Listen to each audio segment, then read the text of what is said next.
जब जिंदगी की राह में थकान मिलती है तो वो औरत उस थकान को मुस्कान बना देती है। जो कभी शिकायत करती है, जो कभी हमसे लड़ती है, वही औरत हमारी दुआ बन जाती है।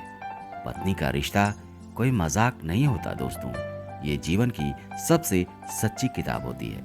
जो पढ़ लेता है उसका हर दर्द आशीर्वाद बन जाता है। जी हाँ दोस्तों, कभी आईने की तरह सच दिखाती है, कभी छाया की तरह साथ निभाती है। वो पत्नी ही है जो कर्म फल भी है और कृपा का स्वरूप भी। नमस्कार दोस्तों, मैं हूँ आरजे अरुण कुमार ओझा, आपका दोस्त और आपका होस्ट। और आज हम बात करेंगे उस रिश्ते की जो आपके जीवन की सबसे बड़ी परीक्षा भी है और सबसे बड़ी कृपा भी। दोस्तों, आपने कभी सोचा है कि आपकी पत्नी आपके जीवन में क्यों आई?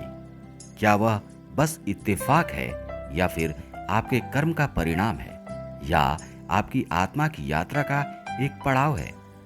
दोस्तों, परमहंस योगानंद कहते हैं, जीवन संयोग का खेल नहीं है। हर रिश्ता, हर मुलाकात एक अदृश्य धागे से बंधा होता है और पत्नी का रिश्ता उन धागों में सबसे गहरा होता है। दोस्तों, सोचिए, वो केवल आपकी साथी नहीं है, वो आपकी आध्यात्मिक दर्पण है। आपकी ताकत को दिखाती है, आपकी कमजोरियों को उजागर भी करती है। जब वह आपकी बातों से टकराती है, जब वह आपको चुनौती देती है, तो समझ लीजिए कर्म काम कर रहा है। वो आपके भीतर के क्रोध को बाहर लाती है, आपके अहंकार को चुनौती देती है, आपकी सहनशीलता की परीक्षा लेती है। आखिर क्यों? क्योंकि आपकी आत्मा तैयार है इन सभी भावनाओं से ऊपर उठने के लिए। लेकिन यही पत्नी आपका सबसे बड़ा सहारा भी बन जाती है। उसकी मुस्कान में आपको शांति मिलती है, उसके धैर्य में आपको साहस मिलता है। कभी कभी उसकी शिकायतों में भी एक छुपा हुआ सबक छुपा होता है। अगर आप उसे केवल एक रिश्ता मानकर देखेंगे तो बहुत कुछ खो देंगे दोस्तों। लेकिन अगर आप उसे दैवीय कृपा का माध्यम मानेंगे तो पाएंगे कि वो आपके जीवन की सबसे बड़ी गुरु भी है।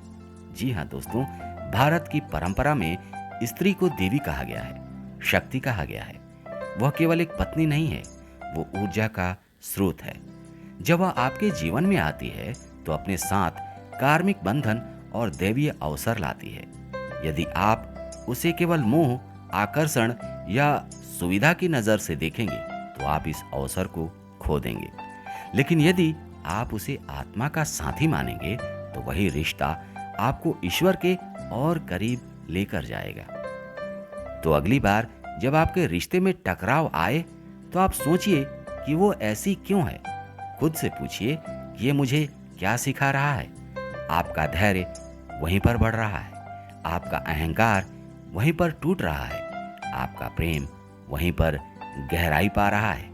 याद रखिए दोस्तों, विवाह केवल एक सामाजिक समझौता नहीं है, यह एक आध्यात्मिक साधना है, एक मंदिर है जिसमें दो आत्माएं एक दूसरे को गढ़ती हैं।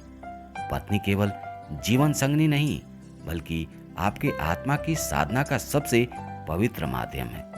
तो दोस्तों, पत्नी को केवल नाम या भूमिका तक मत बांधिए, उसे देखिए आत्मा के दर्पण के रूप में, क्योंकि आपकी पत्नी ही आपका कर्म है, आपकी पत्नी ही आपकी कृपा है।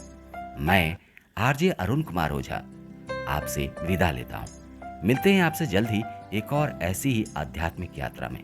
तब तक याद रखिए, सच्चा प्रेम हमेशा आसान नहीं होता, लेकिन यही प्रेम आत्मा को सबसे ऊंचा बना देता है। जय हिंद, जय महादेव।